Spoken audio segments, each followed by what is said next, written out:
to the combustion chamber, and we're continuing on our construction of a frame jig for a Café Racer.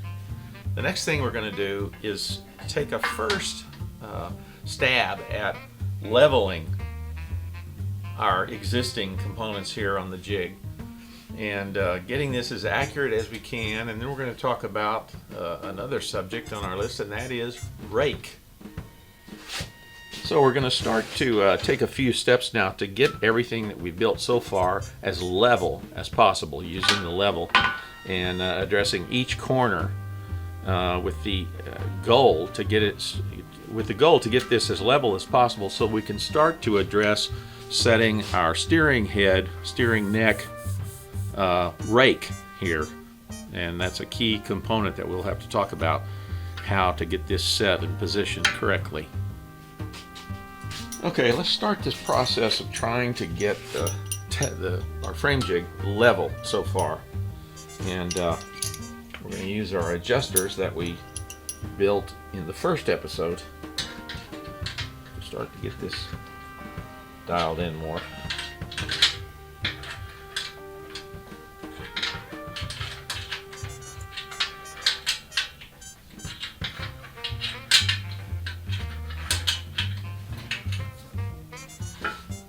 Got the level here on the center piece.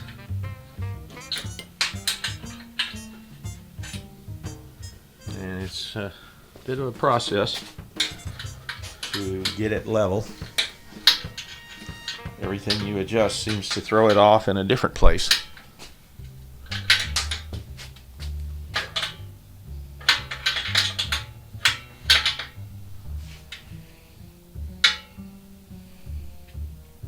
Yeah, let's come up a little more.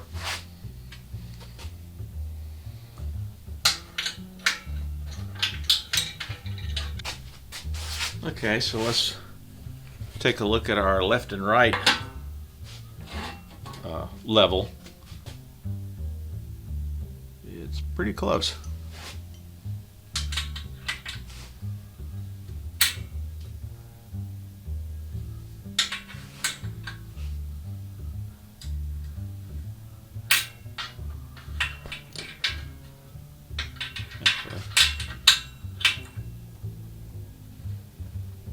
In the wrong direction. Here we go. Just going to snug these jam nuts up as we get it close here so it doesn't move.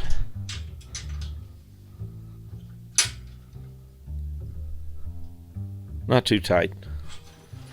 Let's do the same process on the opposite end, checking our center rail, sort of for left and right. I need to go down just a touch. Can't go down much without bottoming out. Check left and right. Start.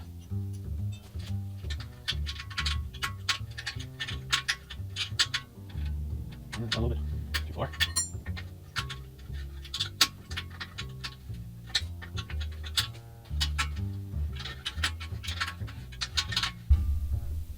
Okay, so let's check this end again. I think we may have run out of adjustment a little bit with raising that backside. Loosen these up. This end needs to go down just a little bit.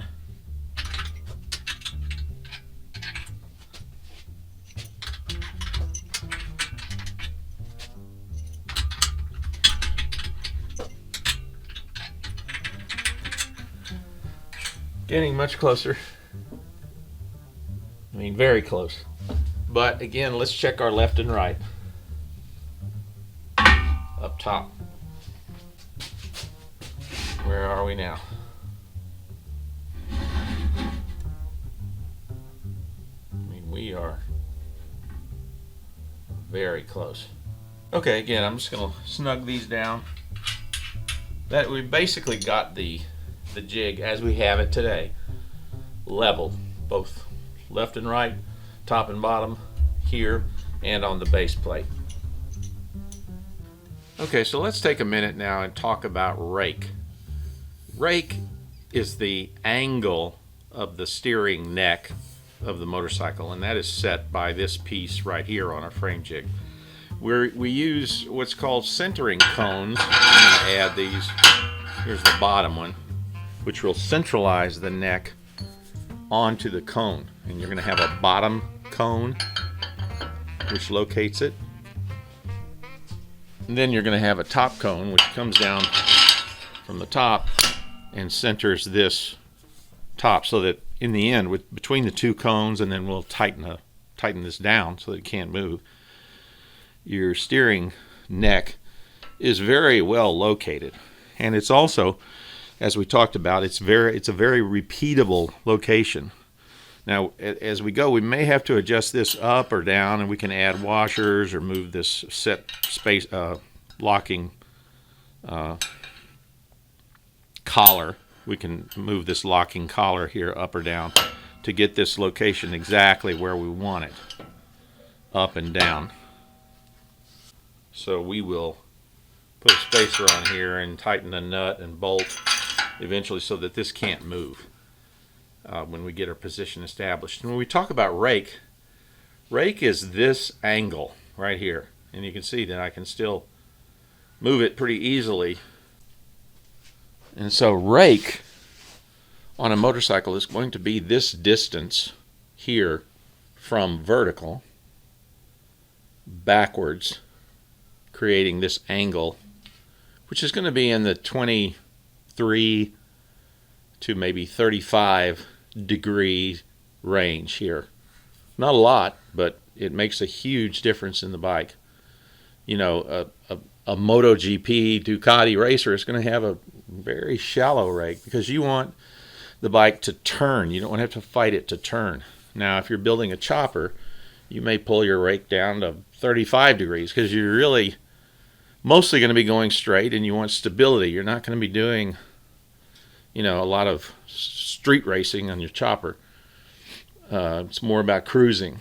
So a greater rake here is going to give you better sort of high-speed straight line stability, whereas a narrower rake in the 20, 23, 24, 25 degree range is going to give you much quicker steering, less stability at high speed going straight, but easier to turn the bike.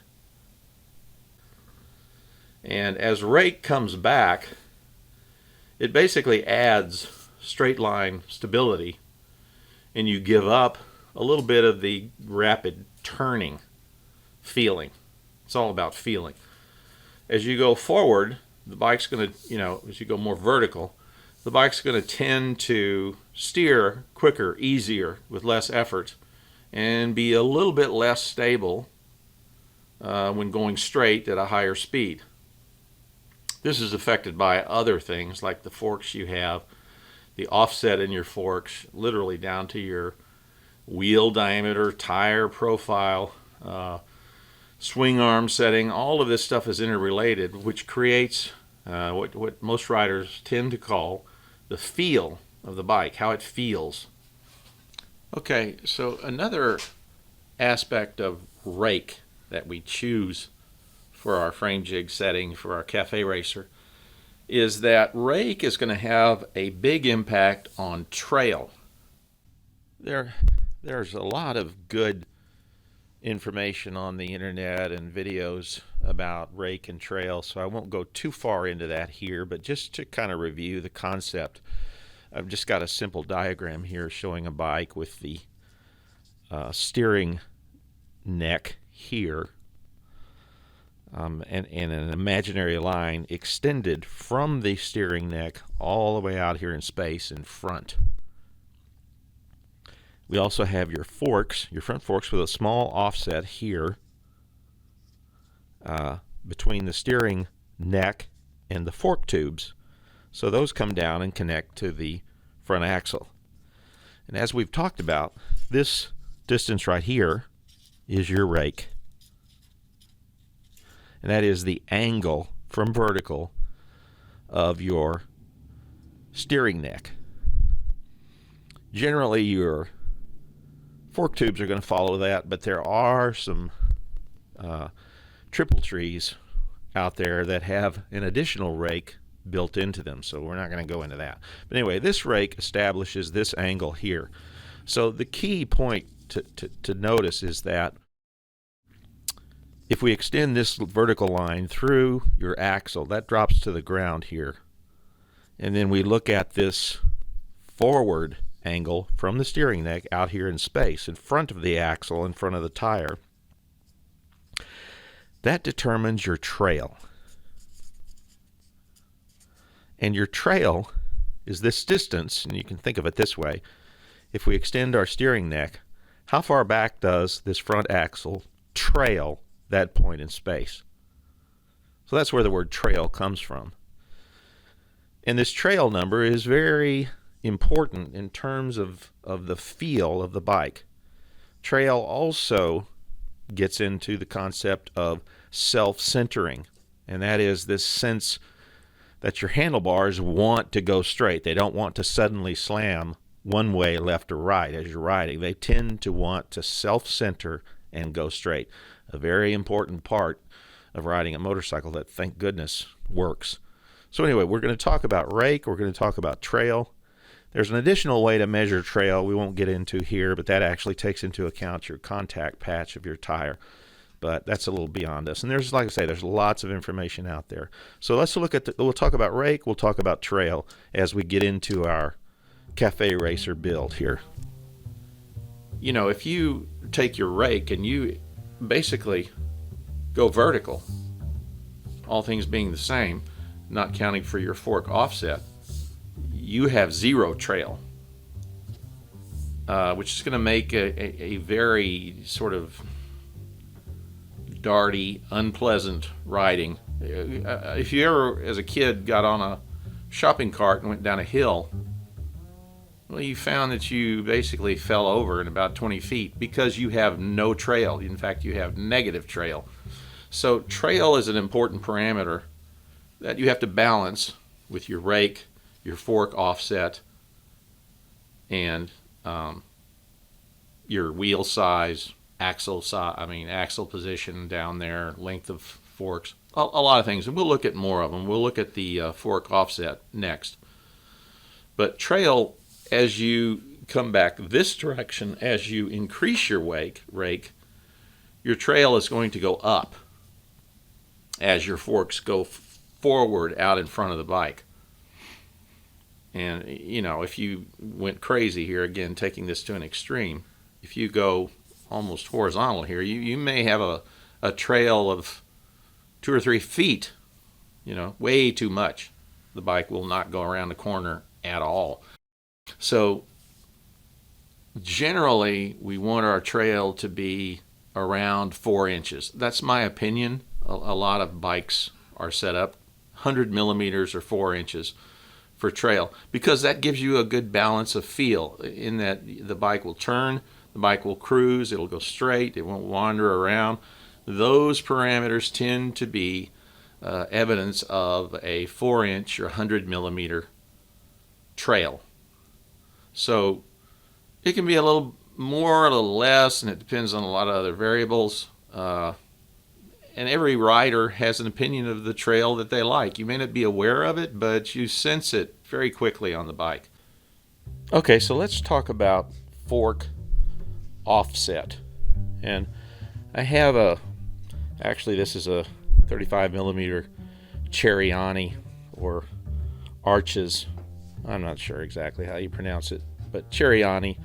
These are great sport bike, you know, Café Racer type of triple trees. This is a bottom tree, and without a handlebar mount, it's pretty easy to see the concept of fork offset. But I've got some welding rod here, so if I find the center line between the 2 fork tubes, that's close, you get the idea.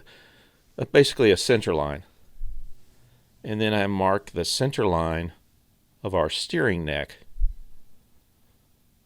this area here. This distance between the top welding rod and the bottom welding rod is your offset. That's your fork offset, meaning that's the distance between your fork tubes and the steering neck tube. That distance, and you know, maybe we didn't pay a whole lot of attention to this over the years, but it's a very specific part of designing the handling of a motorcycle, and certainly a Café Racer. As this distance is larger, and in fact this Cheriani, that's a very large offset distance. As you increase this distance, you're going to have less trail, and that's an important concept. As this distance comes back this way, we shrink this, and you know, in some cases it may be an inch, or you know, there's some fork trees that are inline all the way back. That's going to increase your trail as you come back. It takes a second to sort of figure that all out, but between your rake and your offset of your triple trees, you have a big amount of control over your trail. Now, you're also going to have to choose the diameter of your wheel, your tire profile. All of those will also affect trail. So in a Café Racer, we don't want a cruiser, we don't want a chopper. We want something that handles quickly, turns quickly, give up a little bit of stability going down the road straight. That's not really what we're going to be doing with our Café Racer. So anyway, this fork offset concept is an important thing to think about and understand. And the basic point is, the further you go this way, the less trail you have, and the more you come back this way, the more trail you have.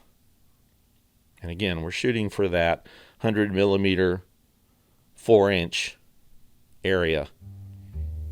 Just tightening down these brackets on the jig so we can actually start to use the jig to get accurate measurements. In talking about rake and where we're going to set our rake, I've got this these pieces of steel set here, and I've got my adjustable measuring, angle measuring tool here. So since we can't really measure from the vertical here, we're going to be measuring from the 90-degree to our steering neck. And there's a lot of, like I've said, there's a lot of tools out there that will help you to determine the best rake and trail.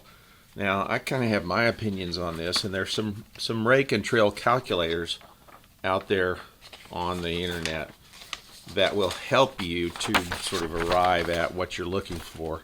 And maybe I'll put a link to this in the description of this video in case someone else wants to. But it allows you to basically put in many parameters of what your specific setup will be. But you're going to be putting in your wheel diameter, your tire, wheel, your offset, which we've talked about, your fork length, if you have any rake in your triple tree. So a lot of parameters to then arrive at a desired trail and steering rake, therefore sort of reverse measured. But anyway, I've put in all of these parameters for this project and what I have in mind, and it's really driven largely by the wheel size. Many of the older Café Racers used 19-inch rims, and what's happened in modern times is that there's far fewer tires that you can choose from in those sizes, in the 19-inch diameters. So I would prefer to be able to use an 18-inch rim, both front and rear. Not sure about width yet. WM3, WM2, possibly even a WM1 rim width on the front. We'll see. But the main thing is using that desire to have an 18-inch wheel on the front, on the front and rear, but primarily the front, is sort of driving ultimately the rake setting here. So the fact that you select that is going to alter your rake depending on, therefore, the desired trail of 4 inches or 100 millimeters. So combining that all together using the formula on the internet, which I will again link in the description, it's created a ideal rake here of 27 degrees, which in that 27 degrees varies a little bit from some of the older featherbed frames, which are kind of the iconic Café Racer styles. Those were in the 24, 24 and a half, 25, in those ranges. So this is a deviation from that, but again, I'd rather be able to use the 18-inch rims. So with our goal in mind for this setup of a 27 degree rake, since we're measuring on the 90 degrees here, this plane, that means from 90, from 90 degrees, if we subtract our desired 27, and that's going to leave us at 63 degrees. So if we place this here and then adjust our steering rake to match that, that's very close to it, and certainly it's close enough for the camera. I'll check this again, but it's going to be, so that means our rake, actually I wanted 27, so it should be on 63.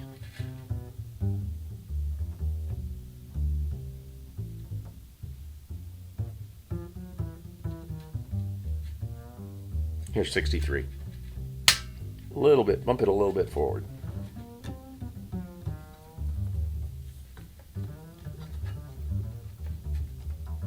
And once we get this exact, we'll get our adjustment here, and we'll tighten it down with our 9/16 inch wrenches. I'm just going to put a little snug on here so it doesn't move much. 63. Let's come back just a hair. That's very close. I'm going a little bit too far.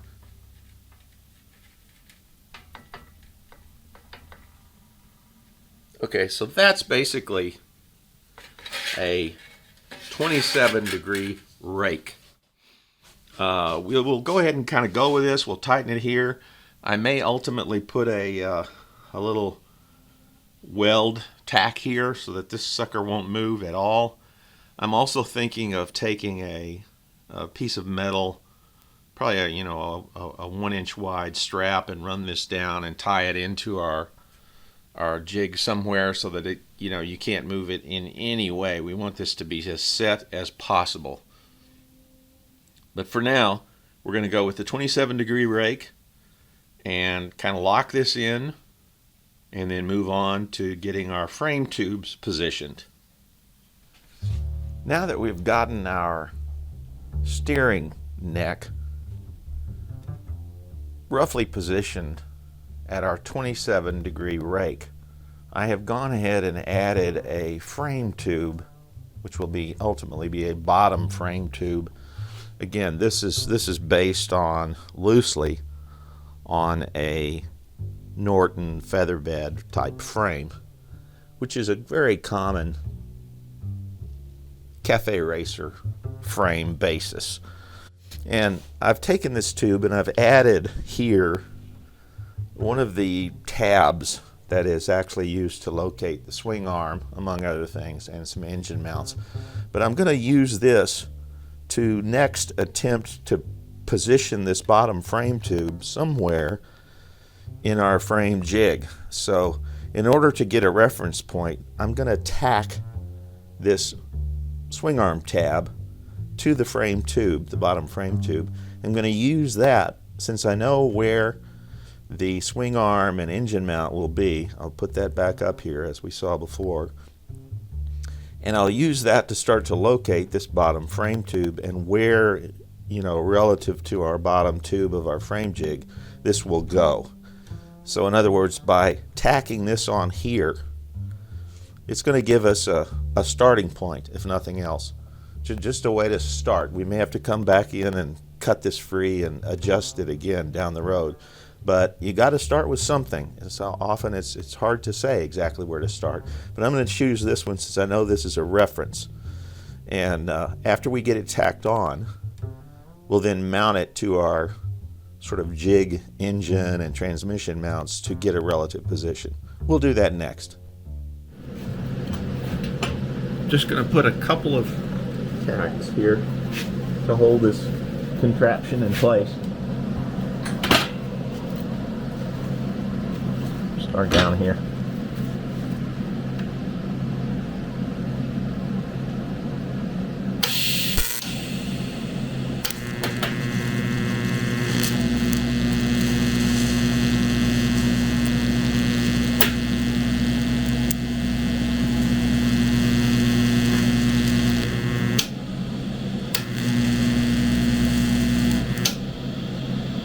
There's one.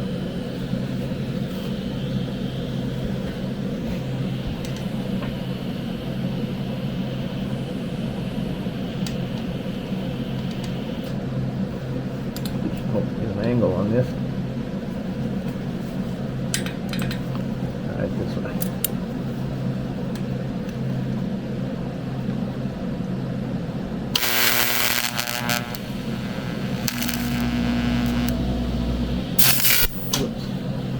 That didn't work.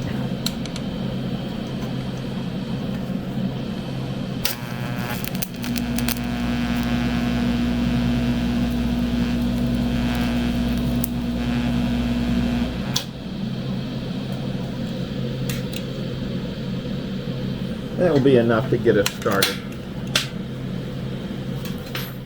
I've got the tube mounted here that we just tack weld.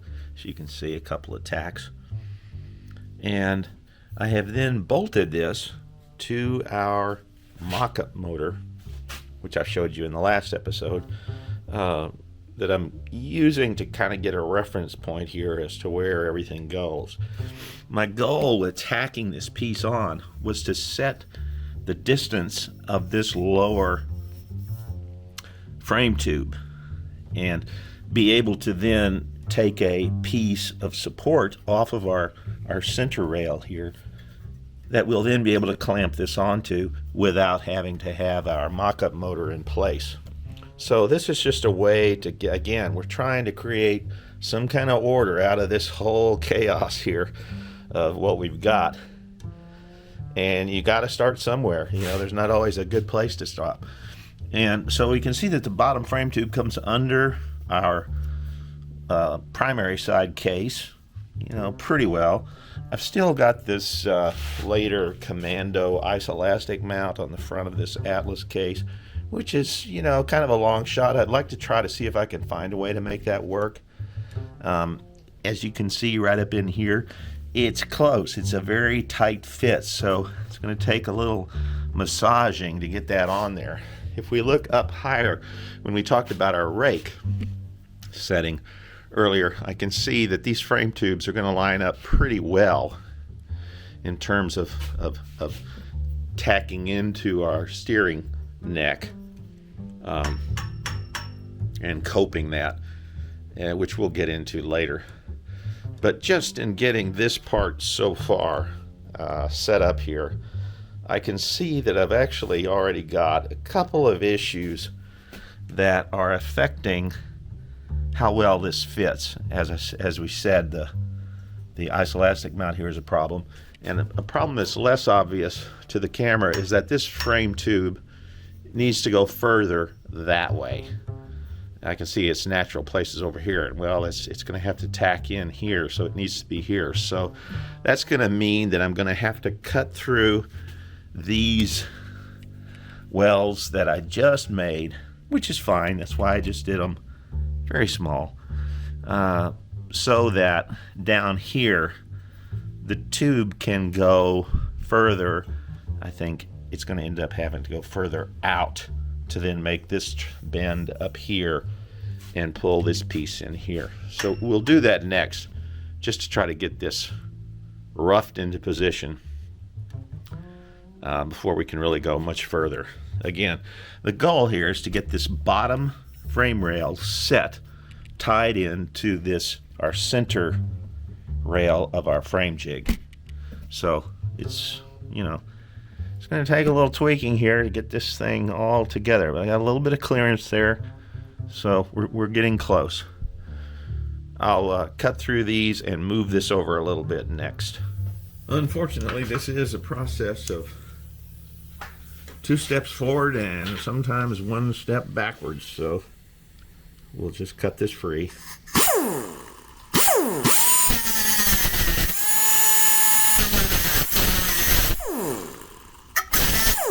That's why we do small tacks.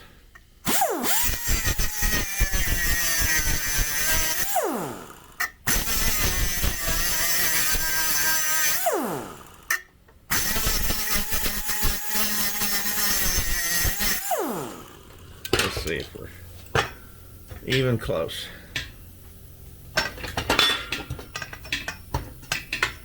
Yeah, top one's free. This a little bit. So let's take what we've learned and we will reposition this and retack. Okay, in repositioning this, I have gone ahead and removed the steering neck up here from the centering cones, and as you can see, we left the bottom one, but up here higher, I'm trying to get this down tube where it will be on the center, on the steering neck and top centering cone. So I've gone ahead and clamped this roughly to get it closer to where it will be, so that will then drive as we come all the way down, sort of where this hits on this rear swing arm tab. And what I'm finding after cutting this upper tack, as I go down here, you can see that I've got a kind of a interference on this very tip down here. And I'm going to have to cut off a little bit of this tab right here to get this gap to come in, because we would not want to attempt to fill that with filler rod, filler material, even silicone braze, which can be pretty thick. We would not want to do that. So we've got to get this tighter. So I'm going to go ahead and take this off and remove a little bit of this bottom that's interfering too far down. Some of this is being driven by the fact that, again, I'm trying to get this some clearance here on this isoelastic mount, just to see if we can use it. So I won't give up on that yet, but that's sort of where we are. So I'm going to take this off and trim it. Okay, so we'll just do a little trimming on this tab here. Hopefully get a better fit.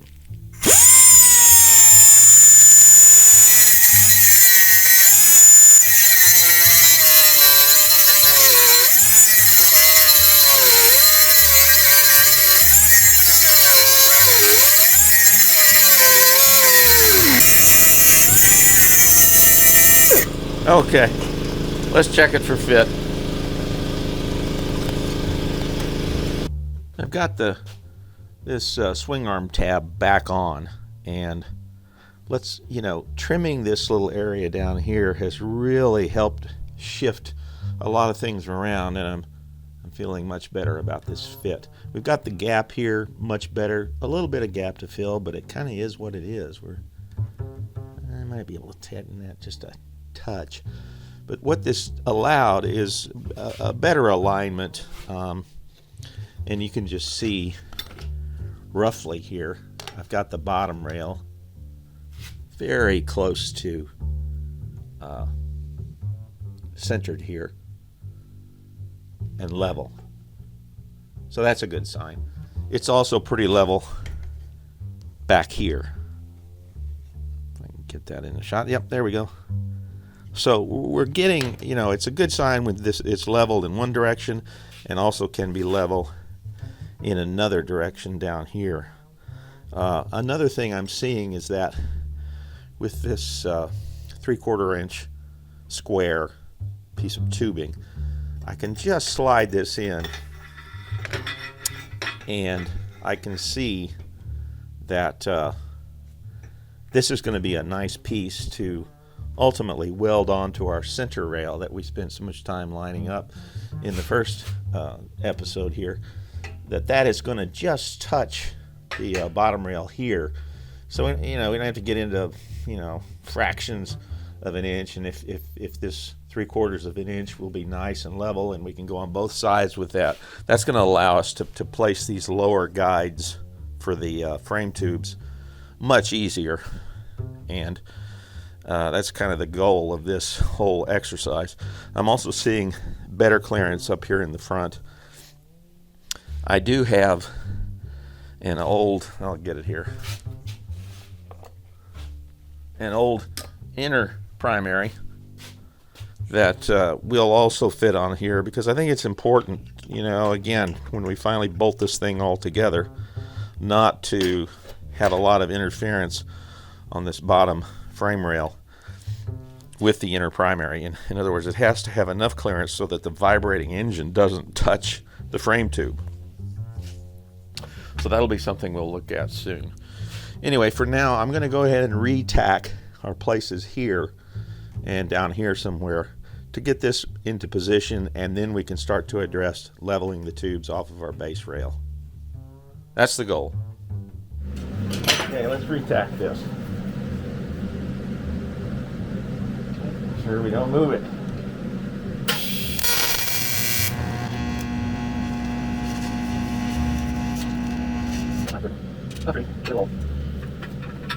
Take it down here.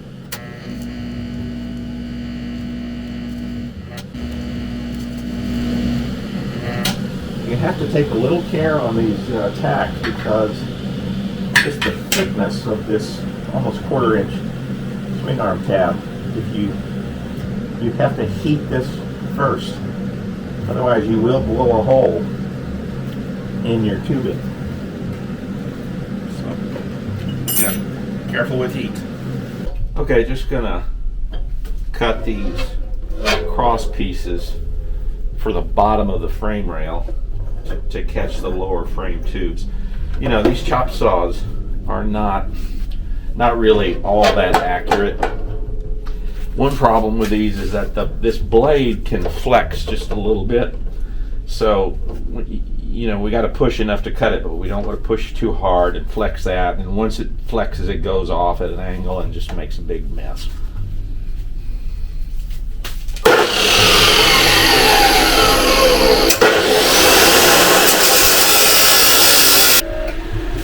One more to cut.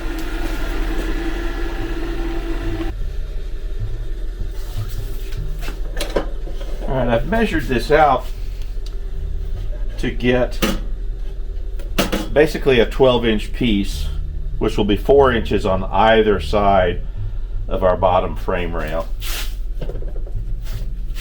And that'll give us plenty of range of adjustment. And it really doesn't matter if it's a little too long.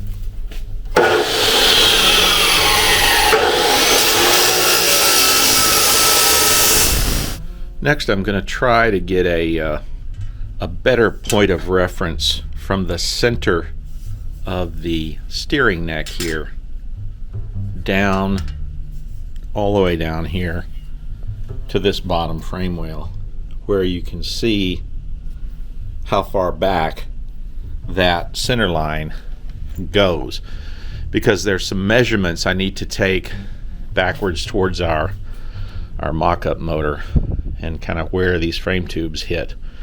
So now that we've got, you know, our steering neck pretty much where it's going to be, 27 degrees of rake, you can see again I've used my machinist ink, machinist blue, to put a little mark here on the side, and I know from a drawing that I found on the internet, so it's got to be true, right, if it's on the internet. I know that there's a distance here back from the steering neck that is 7.312 inches, so a little over 7.25, and that's going to allow me to kind of position everything where it needs to be, so that when it comes time for us to cope these front down tubes, that they're going to hit at the right spot on our steering neck. So it's got to be lined up. In other words, we don't want to have to force this and bend it and fight it and, you know, just have a lot of struggle here. So to get there, I'm going to take this measurement right here using my T-square. I know that needs to be 22 1/8 inches down, and that allows for an inch up on the frame tubes for my crossbars I'm going to put in. But anyway, this will give us a starting reference point down here, which I'm going to take my little marker right now and just put a little scratch right there as a starting point. Hard to see. And then I'll take my little square here and measure it and scribe it across this entire piece.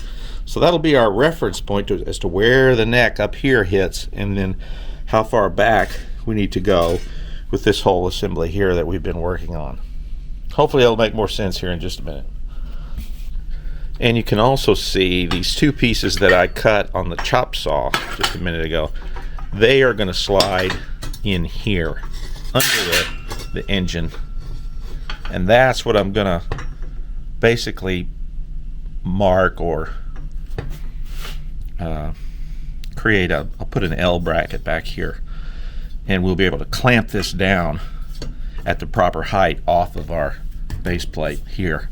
And I've got another smaller one here that will go up here in the front, and then either on the front side or the back side we'll put an L bracket that we can then clamp the tube in place with. That's the plan. So continuing with basically our calibration or indexing of this front frame tube right here, the down tube, we need to know where on our base plate that this should line up with.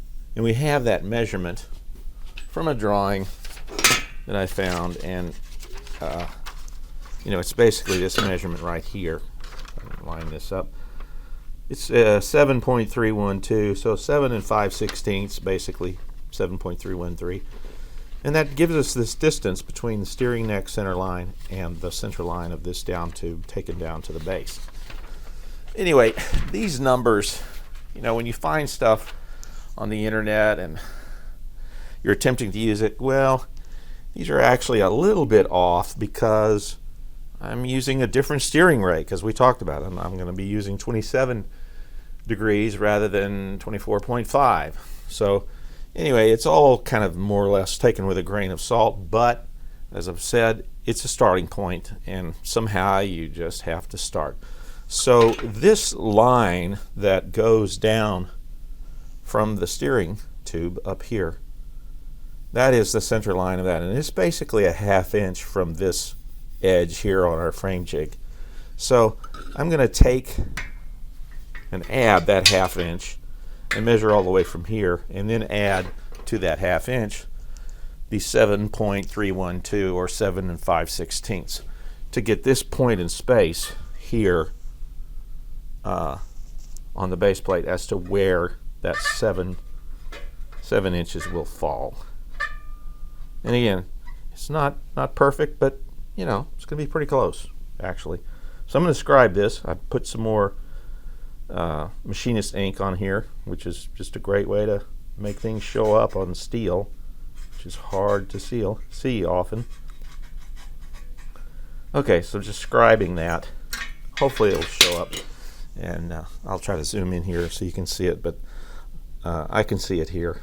So that is the 7.313 7 5/16 back from the center line of the steering neck here, which defines where this center line of this down tube, which is an 80-degree bend, would come down, and I'll find a way to measure this somehow. It's basically going to be somewhere pretty close to where it already is. If I can hold this up, we will see that it's actually pretty close down here in line with where the center line already is. So we're close. I'm thinking about mounting my forward sort of outrigger bracket here in line with this scribed mark that we just made.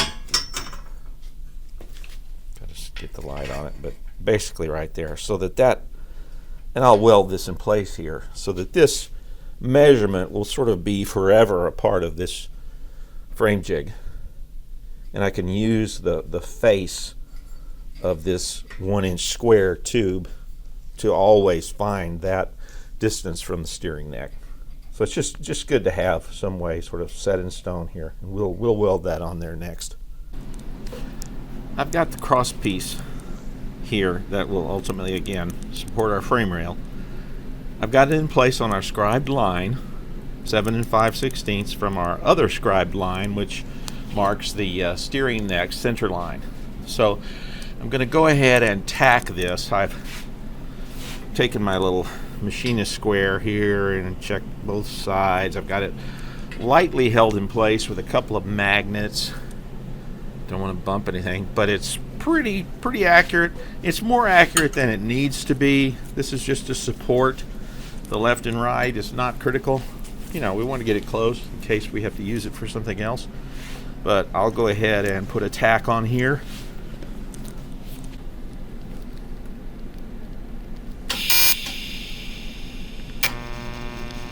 Again, heating our base metal, which is much thicker first.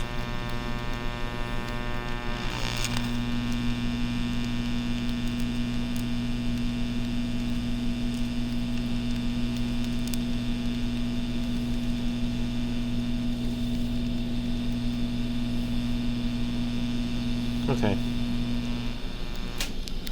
That side's tacked. So I'll go ahead and tack the other side. I'll remeasure everything in case I need to tweak this a little bit. And then next we'll work on getting our rear support back here. We've got this forward piece tacked. I got 4 tacks on it, so it's in good position. And now I've used this initial position to then set up my rear support, which I'm taking through this raised portion of the transmission / gearbox mount. So this piece is going to go somewhere in here, and I'm just going to go ahead and put a little mark in here so I can find it. I know the distance is 14.5 inches back, but I'm just going to mark it here so I can find it, and then we'll tack this piece in next. Another thing I've done is I've got a nice sized piece of angle iron, which I hope you can see here on the top right here, which this angle iron will go behind the frame tube here and ultimately be welded on at the proper angle. And you can see that by doing that, I can put a clamp on here. Ultimately, we'll have a clamp just like this. And that's going to lock this frame tube in the exact right spot it needs to be. So it's got the proper height set on this, taken off again of our base tube over here. And it's in the proper position. We'll know the angle here to tack this angled piece. And then by clamping on here, we can hold this in a couple places. We'll be able to clamp it here because it's going to be welded on this front piece also. the angle will be welded here. So we'll be able to get a clamp on each side, and that's going to locate this frame tube in space, you know. And we'll do, of course, we'll do the same thing on the other side. So since we knew our front, you know, position relative to the steering neck, and we measured back from that, we know this frame tube has a center line, which I can kind of highlight here with this ruler. To get this center line, it's going to have to come, well, it's very close. So anyway, this whole contraption is going to allow us to get this baseline setting and the in and out position for this, be able to clamp it on, so we're going to know where that is. And that in turn is going to allow us to get everything up top mounted, where we'll come off of this piece to get our upper frame tubes correctly positioned. So that's the idea. We will go ahead and tack this piece down next. And let's tack down this rear mount.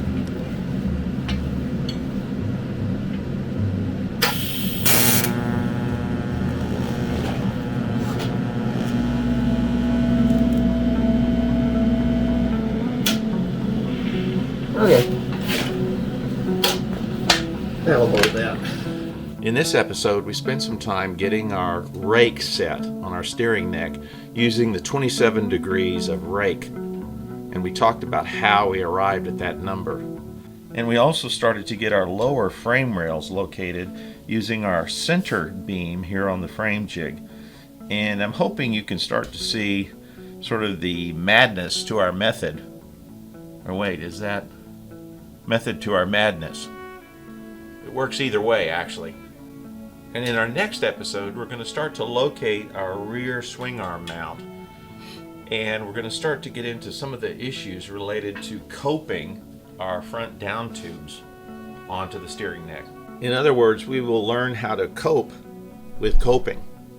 And, oh yeah, the thing, you know what to do. See you next time.